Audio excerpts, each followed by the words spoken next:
या खुदा अपनी अदालत में मेरी भी जमानत रखना, या खुदा अपनी अदालत में मेरी भी जमानत रखना।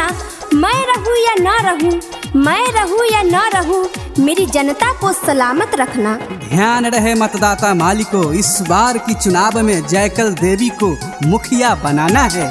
सुना हो भाई, गांव और गली गली करी है विकास हो, गांव और गली गली करी है विकास हो।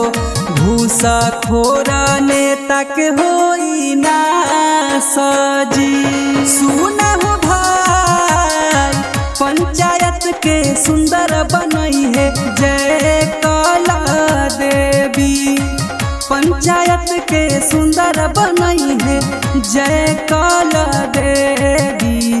गली गली पक्की सड़क बनाई है जी हाँ, ग्राम पंचायत राज शिवदासपुर, प्रखंड कटरा, जिला मुजफ्फरपुर, बिहार से मुखिया पद के सुयोग्य कर्मठ एवं समाज सेवी उम्मीदवार श्रीमती जयकल देवी। सुना हो भाई, चौमुखी विकास होई, सुंदर समाज होई, चौमुखी विकास होई, सुंदर समाज होई। गरीब किसान के बनी है सहारा जी। सुना हो भाई, एक बार मौका दी जयकल देवी के, एक बार मौका दी जयकल देवी के। पंचायत में खुशी आबलाई है जी हाँ, मतदाता भाइयों बहनों, सम्मानित जनता जनार्दन, आप सबका अपना प्रत्याशी जयकल देवी, जो कि दिनेश दास जी का पत्नी है। जी हाँ मतदाता मालिको, इस बार की चुनाव में इन्हीं को वोट देना है और भारी मतों से इनको जिताना है। सुना हो भाई, जयकल देवी हाई दिनेश दास के पत्नी, जयकल देवी हाई दिनेश दास के पत्नी। इहे पूरा करी है सब अरमाना में जी। सुना हो भाई, पंचायत के शान हई, जनता के जान हो, पंचायत के शान हई, जनता के जान हो। जयकल देवी के फिर से मुखिया बनाई हाजी।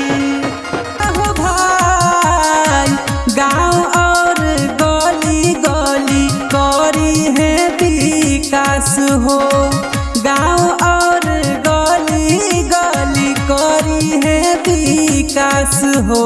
घूसखोर नेता के होई ना सजी। सुना हो भाई, पंचायत के सुंदर बनई है जयकल देवी, पंचायत के सुंदर बनई है जयकल देवी।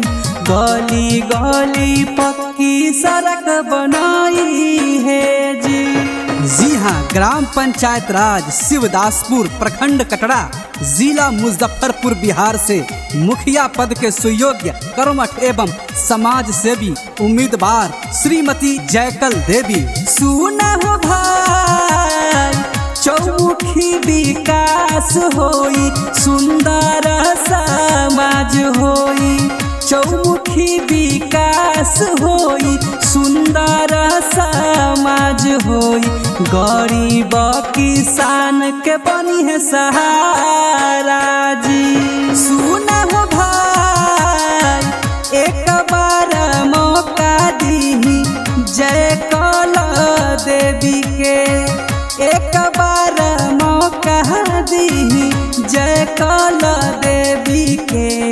पंचायत में खुशी आबलाई है जी हाँ मतदाता भाइयों बहनों, सम्मानित जनता जनार्दन, आप सबका अपना प्रत्याशी जयकल देवी, जो कि दिनेश दास जी का पत्नी है। जी हाँ मतदाता माली को इस बार की चुनाव में इन्हीं को वोट देना है और भारी मतों से इनको जिताना है। सुनहु भाई जयकल देवी हई दिनेश दास के पत्नी, जयकल देवी हई दिनेश दास के पत्नी। इहे पूरा करी है सब अरमाना में जी। सुनहु भाई पंचायत के शान हई जनता के जान हो, पंचायत के शान हई जनता के जान हो। जयकल देवी के फिर से मुखिया बनाई हाजी।